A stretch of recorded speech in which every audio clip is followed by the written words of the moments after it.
வணக்கம் மக்களே, welcome to FDFS with Mohi. இன்றைக்கி நம்ம ஒரு தெலுங்கு மாஸ் மசாலா த்ரில்லர் மூவியாக ரிலீஸ் ஆகிருக்க டாக்கு மகாராஜ் படத்தினுடைய ரிவ்யூ தான் பார்க்க போகிறோம். இந்த படத்தை லீட் பண்ணியிருக்காரு NBK நந்தமணிநாதன் கிருஷ்ணா, அதாவது நம்ம ஜெய் பாலையா அவர்கள்.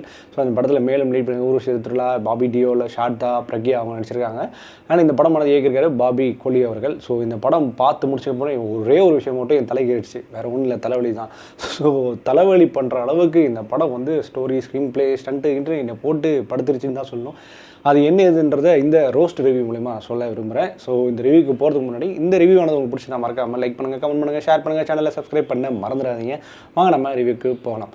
டாக்கு மகாராஜ் இந்த படத்தினுடைய கதை பார்த்திங்கன்னா லிட்டரலி நான் ஒரு 100 படம் பார்த்துருப்பேன். 100 தெலுங்கு படத்துலையும் இதே கதை தான் இருந்தது.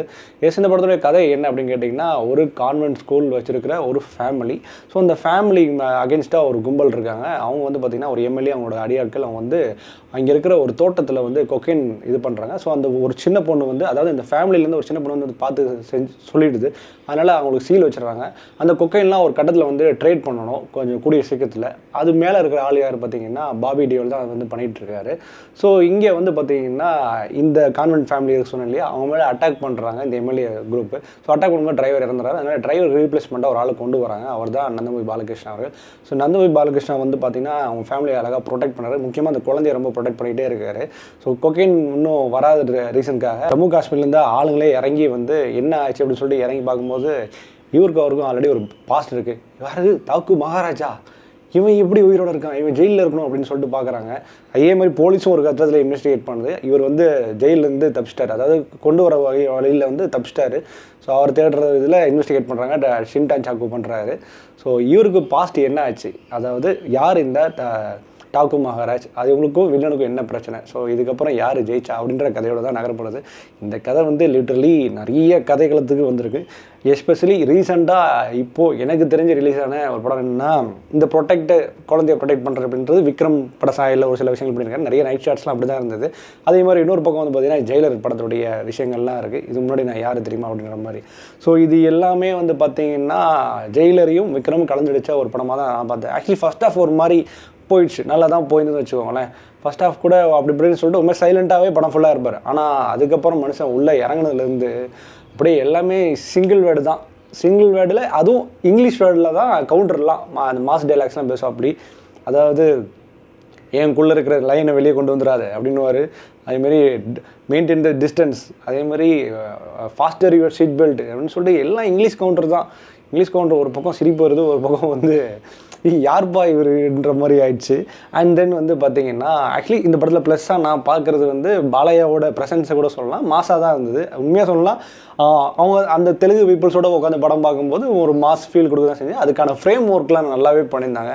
அவரோட டைலாக் டெலிவரியாக இருக்கட்டும், அவரோட மாஸ் சீக்வன்ஸ்க்கான என்ட்ரியாக இருக்கட்டும், அது எல்லாமே பார்த்திங்கன்னா அந்த படத்துக்கு ஒரு பெரிய சப்போர்ட்டாகவே அமைஞ்சது. அதே மாதிரி பாலையா படங்கள் பார்த்து பழகினால் மட்டும் இந்த படம் பிடிக்கிறதுக்கான நிறைய சான்சஸ் இருக்கவே இருக்குது. ஏன்னா படத்தினுடைய அவரோட ப்ரெசன்ஸு படம் ஃபுல்லாகவே ஸ்கேல் அப் பண்ணுது. அதுமாதிரி டெக்னிக்கலாக ரொம்ப எக்ஸ்ட்ரானரியாக பண்ணியிருந்தாங்க. விஜய் கார்த்திகேயன் அவருடைய DOP இந்த படத்துக்கு ஒரு பெரிய சப்போர்ட். அவர் இல்லைன்னா அந்த படம் எந்தளவுக்கு குவாலிட்டியாக இருந்ததுன்னு தெரியல. அவ்வளோ ஷார்ட்ஸு எல்லாமே பிரமாதமாக பண்ணியிருந்தார். அந்த எஸ்டேட் காட்டுற லொக்கேஷன்ஸாக இருக்கட்டும், இது மாதிரி வறண்ட ஒரு பாலைவனம் மாதிரி ஒரு இடம் இருக்கும், அங்கே தண்ணி இல்லாத ஒரு ஊர். ஸோ அதுக்கு காட்டுற அந்த லொக்கேஷன்ஸாக இருக்கட்டும், ஒரு ஃபைட்டு இருக்கும், ஒரு மின்னலில் ஃப்ளாஷ் ஆகி வர ஃப்ளைட் இருக்கும், அதில் பண்ணுற ஒரு இதாக இருக்கும். அதுமாதிரி ஓப்பனிங் சீனில் ஒரு அந்த கொக்கைன் ஏரியாவே இது பண்ணி கொளுத்தி விட்டுட்டு அந்த கார் மட்டும் அந்த நெருப்பில் ஷாட் இருக்கும். அது சூப்பர் ஷாட். அதெல்லாம் பயங்கர டெக்னிக்கலாக சப் பண்ணியிருந்தாங்க. அதுமாதிரி எடிட்டிங் ரூபன் அவர்களுடைய ஒத்துழைப்பும் இதில் நல்லாவே தெரிஞ்சுது. அண்ட் மோரோவர் தமன் எஸ்ஸோட பின்னணி இசை இந்த படத்துக்கு மிகப்பெரிய பலமாகவே இருந்தது. பட் நிறைய இடங்களில் ஜெயிலர் படத்தினுடைய ரிசம்பிள்ஸ் நிறையாவே தெரிஞ்சு. ஜெயிலர் விக்ரம் இந்த 2 படங்களுடைய மியூசிக் ரிசம்பிள்ஸ், எஸ்பெஷலி ஜெயிலரோட காவாலயா பாட்டு இந்த படத்தில் ஒரு பாட்டில் வரும். அந்த பாட்டு டக்குன்னு வர மாட்டேங்குது. ஸோ அதுக்கப்புறம் ஜெயிலரில் ஒரு ஹம்மிங் வரும். அந்த ஹம்மிங் அப்படியே எடுத்து வச்சுருக்காரு தமன் அவர்கள். எனக்கு தெரிஞ்சு ஜெயிலர் ஒரு 2-3 தடவை படத்தை பார்த்துட்டு அப்படியே இந்த மியூசிக் எடுத்து போட்டுருக்காரு. ஜெயிலர் லெவலில் அலப்பற கலப்புறம் பாட்டை அப்படியே இங்கே வந்து எடுத்து வச்சுருக்காரு. இதுக்கு அனிருத்தே வந்து மியூசிக் போட்டுக்கலான்டான்ற மாதிரி தான் இருந்தது. ஸோ இதெல்லாம் இந்த படத்தில் அதேமாதிரி மற்ற நடிகர்லாம் வச்சுப்போமே, மற்ற நடிகர்கள் எல்லாமே கொடுக்கப்பட்ட வேலையெல்லாம் பார்த்தாங்க. பட் இந்த படத்துக்கு எதுக்கு ஷாரதா நடிக்கணும், இதுக்கு படத்துக்கு எதுக்கு ஊர்வசி ரத்துலா நடிக்கணும், அவங்களாம் வந்து எஸ்பியாக காட்டுறாங்க. அதாவது இந்த போலீஸ் அந்த கான்வென்ட் ஃபேமிலியை வந்து சேஃபாக வச்சுக்கணும் அவங்களும் ஒத்துழைக்கிறாங்க. ஆனால் ஃபஸ்ட் ஹாஃப் மட்டும் தான் வராங்க, ஒரு பாட்டுக்கு வராங்க. அதுக்கப்புறம் செகண்ட் ஹாஃபில் ஆளே காணும் அவங்கள. சாரதா வராங்க, பிரக்யா வராங்க, அப்புறம் நிறைய சின்டம் சாக்குலாம் வீணடிக்கப்பட்டிருக்காரு. அதே மாதிரி பாபி டியோல், இவருக்கு பதில் இவருனா வந்து ஜெகபதி பாபு வந்து இதுக்கு முன்னாடி கார்பரேட் வில்லனா இல்லை எல்லா வகையான வில்லனா எல்லா லாங்குவேஜும் யூஸ் பண்ணிட்டாங்க. ஸோ போதும் இவரை வச்சு யூஸ் பண்ணது சொல்லிட்டு அவர் கொஞ்சம் ஓரத்தில் வச்சு தம்பி நீ இங்கே வா அப்படின்னு சொல்லிட்டு பாபி டியோல் வச்ச மாதிரி தான் இருக்குது. இதுக்கப்புறம் பாபி டியோல் கண்டிப்பாக கார்பரேட் வில்லன் தான் நடிக்க போகிறாரு. பாபி டியோல்லாம் யூட்டிலைஸ் பண்ணவே இல்லை. அவர் சும்மா ஸ்க்ரீன் ப்ரெசன்ஸ், அவர் வந்து இந்த லுக்கை வச்சு ஸ்க்ரீன் ப்ரெசன்ஸ் பண்ணிக்கிறத விட்டு வேறு ஒன்றுமே இல்லை அவர் சைட்லேருந்து. அவரும் ததீனத்துவம் பண்ணுறாரு, அதாவது லிப்ஸிங்க்கு அது ரொம்ப கஷ்டப்படுறாரு. அது மாதிரி மற்ற எல்லா சக நடிகர்களும் சரி, உருசுத்துலாவாக இருக்கட்டும், இல்லை ஹீரோயின் பிரக்யாவாக இருக்கட்டும், இல்லை நிறைய தான் இந்த நிறைய பேர் வந்து லிப்ஸிங்க்கே நிறைய பிரச்சனையாகுது. ஏன்னா அவங்க வந்து சம்பளத்துக்காக வேலை பார்க்குறாங்க, அவ்வளோதான். நம்மளுக்கு தேவை சம்பளம் வந்து பண்ணிட்டு போகன்ற மாதிரி அவங்களோட இமேஜ் இல்லை அவங்களோட வந்து கெரியரை பற்றி அவங்க யோசிக்கவே இல்லை. இன்றைக்கி வருது காசு அப்படின்ற மாதிரி தான் அவங்க நடிச்சுட்டு போயிருக்காங்க. மற்றபடி அவங்களோட கெரியரில் இம்ப்ரூவ்மெண்ட்டான படமாலாம் இது அவங்களாலேயே சகிச்சிக்க முடியாதுன்னு வச்சுக்கோங்களேன். அந்த மாதிரி தான் அவங்களோட நடிப்பு இந்த படத்தில் இருந்தது. நெகட்டிவ்னா லாஜிக் இல்லை மேஜிக் நம்ம கேள்விப்பட்டிருக்கோம். ஆனால் லாஜிக்கும் இல்லை மேஜிக்கும் இல்லை அப்படின்னு தான் சொல்லணும். ஏன்னா படம் வந்து அவ்வளோ ரொம்ப ஆகரப்பழசான கதை. ஸ்டார்ட் அப் வந்து பார்த்திங்கன்னா ஒரு மாதிரி இந்த ஆள் சைலண்ட்டாக ப்ரொடெக்ட் பண்ணுறாங்கன்னா இப்போ எப்படி ஏதோ பெரிய பாஸ்ட் இருக்கும் அப்படின்னு நினச்சா எப்பயும் போல் கார்பரேட் கம்பெனி உள்ளே கொண்டு வந்துட்டாங்க. ஸோ கார்பரேட் கம்பெனி உள்ளே வந்தால் என்ன ஆகும், ரெகுலராக கேட் அண்ட் மவுஸ் கேம் தான், இதில் எவன் ஜெயிக்க போகிறான் அப்படின்றது தான். அதுமாதிரி பெரிய பாஸ்ட் இருக்கும். கார்பரேட் கம்பெனி உள்ளாருன்னா இந்த படத்தில் ஒரு பெரிய பாஸ்ட் என்ன அப்படின்னு கேட்டிங்கன்னா, வறண்ட பூமியில் தண்ணி இல்லாத மக்கள் அவங்க வந்து மார்பிள்ஸ் கம்பெனியில் வேலை பார்க்குறனால அவங்களுக்கு ஒரு காயின் தருவாங்க. அந்த காயினை வச்சு தான் தண்ணியே வாங்கணும், அதாவது கொடுத்து வாங்குறது அப்படின்ற மாதிரி பண்ணுறாங்க. அந்த ஊரில் தண்ணியே கிடையாது. அதனால் ஒரு நியூஸ் பேப்பர் மூலியம் ஒரு பொண்ணு பார்த்து ஒரு இன்ஜினியரை வந்து உள்ளே வந்து பார்க்கும்போது தண்ணி வசதி செஞ்சு கொடுக்குறதுக்கான எல்லா ஹெல்ப்பும் பண்ணுறாரு. ஆனால் அதுக்கு அகேன்ஸ்டாக இவங்க பண்ணுறாங்க. ஸோ அதுக்கப்புறம் ஃபேமிலி அழிக்கப்படுது. அது மாதிரி சுற்றி வந்து இதெல்லாம் ரொம்ப பழசான கதை. ஸோ லிட்ரலி வந்து ஒரு 45 மினிட்ஸ் கிட்ட ஒரு ஃப்ளாஷ்பேக் நடக்குது. அதில் பெருசாக சுவாரஸ்யமே இல்லை. அவரோட டிரான்ஸ்ஃபர்மேஷன் சீன்ஸ்லாம் காட்டுவாங்க, அதெல்லாம் பெருசாக சுவாரஸ்யமே இல்லை. அது வந்து பார்த்து பழகிடுச்சு. அவரே தெரிஞ்சு அவர் 110 படம் நடிச்சிருப்பாருன்னு வச்சுக்கோங்களேன்.